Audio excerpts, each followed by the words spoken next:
Why will half of Western women be single and childless by 2030? Let's talk about that, shall we? Now, to better tackle this question, or subject, I thought we should start off by bringing another question into the fold, which is, what's the actual percentage of today's modern women who are fully capable and acknowledging that sex is in fact a part of marriage, like it is? There is, in your marriage contract, there is no exceptions for when one of you is feeling sexual and the other is not. Your marriage contract gives no exceptions to that.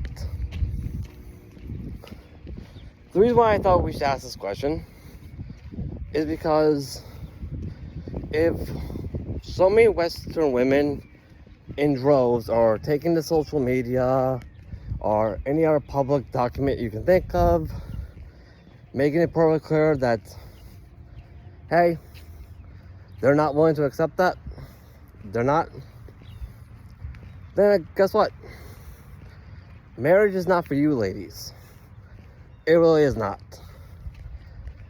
And quite frankly, it's a waste of time for anyone to go around pretending that it is, because you have made it perfectly clear you're not going to commit to your end of the marriage contract. You've openly confessed to that. And that's completely on you, ladies. That's not on the men. That's completely on you, because you ladies made that choice. You did. Another factor we should consider into this question is population. Right now, we all know that Western women make up the majority of the population here in the West. They do. Like last time I checked, here in the US, women make up 51% of the total US population. And that's just in the US alone. So let's try and narrow that down a little bit. Narrow the scope down a little bit to state level. If we narrow that to state level, keep in mind this is a rather broad calculation, but we narrow that to the state level, and we say women here in the US will make up 60% of the total population. Yep, that's a good level. Now we're going to narrow it down even further to people that are single on the state level. And we'll say that women make up, let's say, 65% of the total US of the population, when you narrow it down to that range. Now let's narrow it down even further to single people who are still willing to give the local Western dating market a shot, instead of opting out of it by becoming passport bros, whether you're first type or the second type. That's what me and Carlene are doing. Or if people who have gone MGTOW, aka men going their own way. Okay? So that'll be, we got those two people out of the equation. That'll be women will make up 70% of the population on the state level when we narrow that down to that scope. So that biggest question is, what percentage do all those women have to work with at that point when it comes to finding dates and life partners? Either way, doesn't matter which way you look at it, even if everybody does wake up to what the feminist movement is doing and women start lowering their standards a bit to the point where they're not seeking out the 1% of the male race. Yep. The damage has kind of already been done. Like, it has. There still won't be nowhere near enough men to go around, single men, to go around for every single woman. There really is not. Sorry, wind's blowing my hair around. Hope you don't mind. Anyways, here's the thing I thought people are going to be asking me, which is, hey Matthew and Carlene, this is the Matthew and Carlene channel. Why should we care about this? Like, why? Well, as a good old friend of mine once said, if you want to address a cultural issue, take it to their wallets. Yeah. And the reason why I say that is because we all know since the dawn of civilization, a high marriage rate and a high birth rate has been key to maintaining a stable economy. It has been. I'm pretty sure all of us have been noticing that the more and more the marriage rates go down, the more the birth rates go down, the more and more expensive things have been becoming here in the West.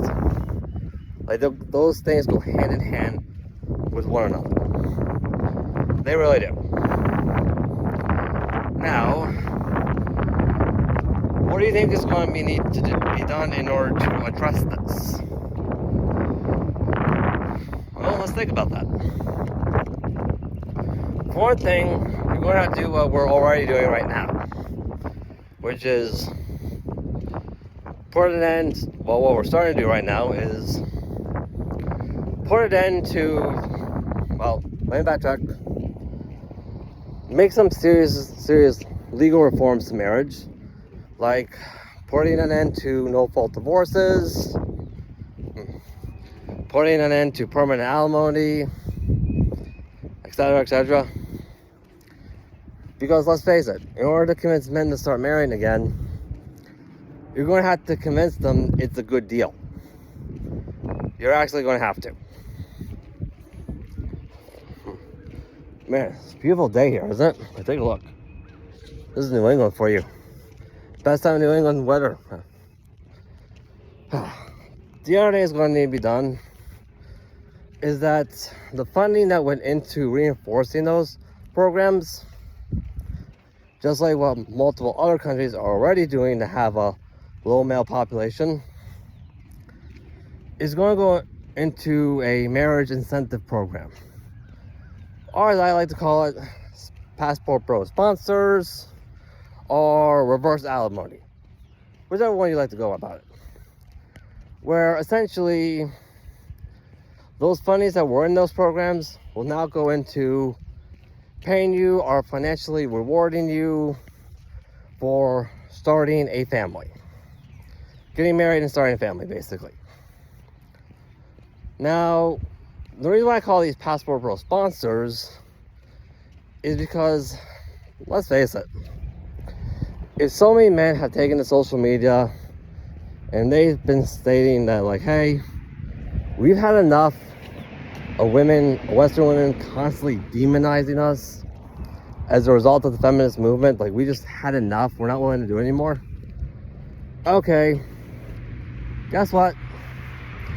That only leaves us with one other alternative, which is getting the women from overseas to move here and marry the men. Yeah. So there is that as well. Which leads me to another thing. Now, you don't also have to do what we're already starting to do, and make mandatory paternity tests and issue divorce reform laws so that, hey, if you leave your partner, regardless of what U.S. citizen status you have, you can't hold the man financially accountable, even if you do have a kid together. Like, because let's be honest here, rewarding women for making bad choices, pretty sure that's what got us into the situation in the first place. It really has. another thing that's going to have to be done, and I know I'm going to get a lot of backlash from women here, especially if you're a feminist for saying this, but you're also going to have to legalize polygamy. Because, let's face it, even if you getting the marriage rates up alone, that's not going to stabilize the economy. You also need to get the birth rates up too. And yeah, I know a lot of women are going to demonize me for this, but let's be honest here. Western women have been practicing polygamy for quite some time now. They just kept the law and government out of it. And the reason why I say this is because how many women do we know, or Western women do we know off the top of our heads, who were willing to put their foot down, tell their fellow women to back off whenever they were demonstrating unacceptable behavior towards a man, instead of just making the excuse, hey, I don't feel comfortable with doing that. Well, got news for you. If you don't feel comfortable with doing that, ladies, you are technically practicing polygamy.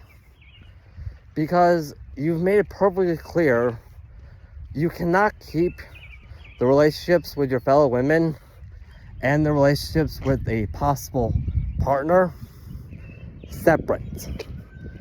Which, let's face it, that is literally what polygamy actually is. It literally is. Anyways, I'm going to enjoy the rest of my walk now.